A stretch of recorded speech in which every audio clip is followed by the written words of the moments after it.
地线都带电，我拉了吧？啊，你哪里在操作？还是我拉了以后还带。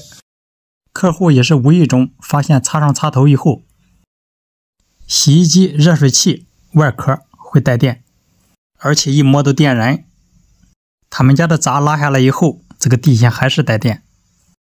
那就测一下地线带多少伏的电压，看是不是感应电。测一下地线和零线之间的电压多少伏？220伏，这个电压挺高啊。测一下地线和火线之间的电压，400伏啊。咱们说的380伏、380伏，一般测的都是400伏左右，这个就是400伏。您说这个地线带这么高的电压，人摸上以后很危险。但是这个400伏的电压一会有一会没有，你看现在测才不到200伏，刚才一下400伏，现在又不到200伏，测零线与地线电压就没了。这是什么电器在用电突然导致的电压升高呢？你看现在在测这个地线和零线，电压就很低了。因为这个房子是个老房子，楼房，电路都改造过，在门口还有一个老配电箱，这个配电箱应该是废掉的，没用啊，一眼就看到了，它这个地线没接，两家的地线接在了一起，然后没接主地线，那也就是说一家有漏电，两家共分享，那是不是邻居家的问题呢？去敲邻居家的门啊，对门的邻居是2位老人，征得老人同意以后，然后给他去测量一下。打开配电箱，有个漏电保护器，测一下它的地线是带电的。他们两家的地线接在一起，要漏电肯定都带电。找一下零线是哪一根，这个是零线。老人说这个漏电保护器有时候也会跳，测一下零线和地线的电压。现在测的电压很低，没有220伏，刚才在客户家测的是220伏，但是我表笔不动，看这个电压变220了。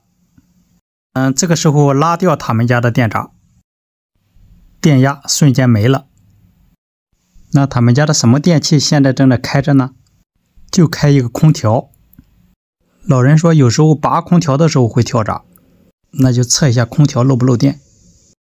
空调的插座也不好了，等一下给他换一个插座，看看是不是空调的原因导致的跳闸。测空调插头漏电，空调是漏电的，所以他这个空调得修，因为它不是感应电，它是漏电，能测出来。你看漏电还很严重，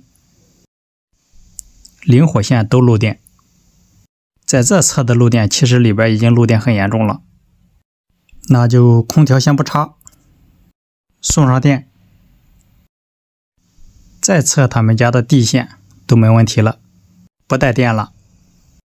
他这个地线两家的地线都没做接地，这样如果一家电器有问题，那另一家也得跟着挨电。所以说他两家这个地线得接出去，去楼下配电箱看一下，顺便看一下他楼下做没做地线，也没有，地线都是掐断的。反正我估计整个单元或者整栋楼这个地线都没接。楼下的配电箱上着锁，后来改的电路都没有地线，就是没有主地线。那这怎么办呢？没有主地线。在单元门旁边有接地体，打到地下引上来的。这样就好办了。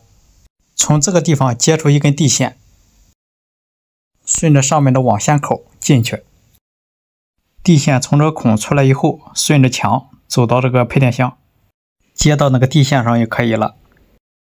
先把这个接地体上边氧化的部分打磨掉，把地线的铜丝绕了一圈又一圈，然后拧紧喽，然后我再给它缠上几圈胶带，缠紧喽。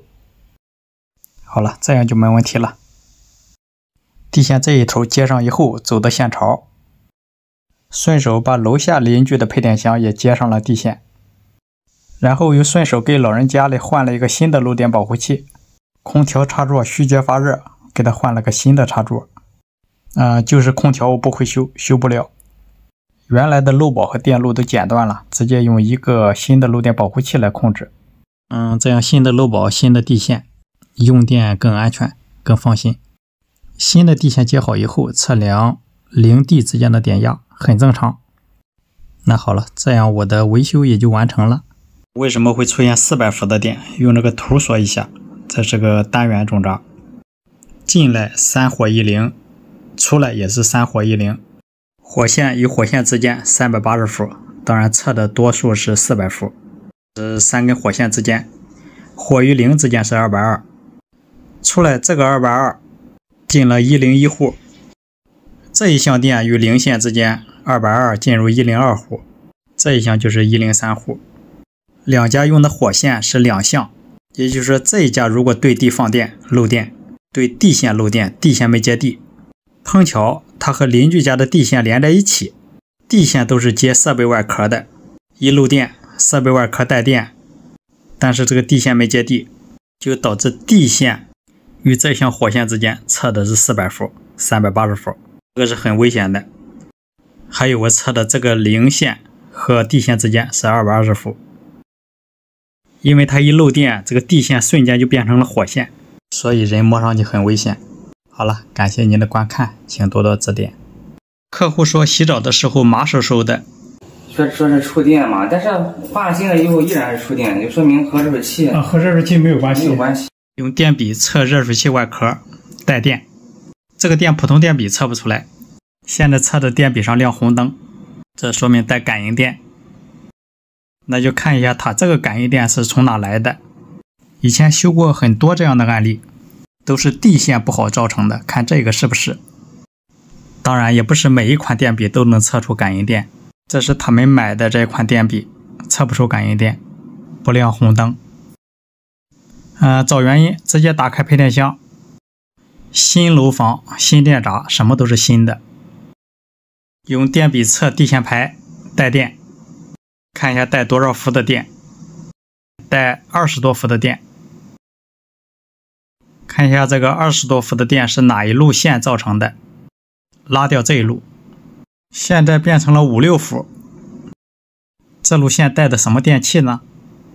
是一个立式空调，空调一开，地线会带一个100多伏的感应电，这个感应电会对地线放掉，所以它这个还是地线不好造成的，得去楼下找这个主地线。在我之前他们也陆陆续续找了3个师傅过来检查，没找到原因，我希望我能给他找到原因。找物业的师傅把配电室的门打开，小配电箱锁着门，没有钥匙，那就找一下他每一户的进线、零火线、地线，这个应该就是进了这个铁线槽，然后进了配电箱，那就把这个线槽盖给打开一下，从这里能不能发现问题呢？拿下铁盖，零线、火线、地线，但是哪一根是他们家的地线呢？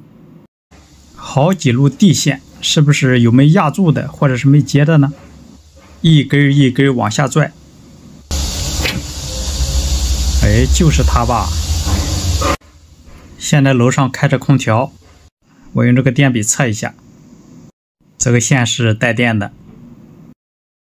那其他的地线也带电吗？看一下这个地线，这个地线没问题，所以说它带电就是不正常的。我得想办法把这个地线接进去，但是它上面锁着门，它这个门能拉开一个缝，能看到里面的地线，有个地线排，地线排上压着地线，它的进来的主地线是这个，那就把这个地线接到主地线上。曾经做过好几期视频，都是这种情况造成的，把那个地线连到主地线上了。现在再测地线与零线的电压，连1伏都不到，那这个地线做得非常好。测一下地线，很好，再测水龙头，很好。这样他这个问题就给他解决了。感谢您的观看，请多多指点。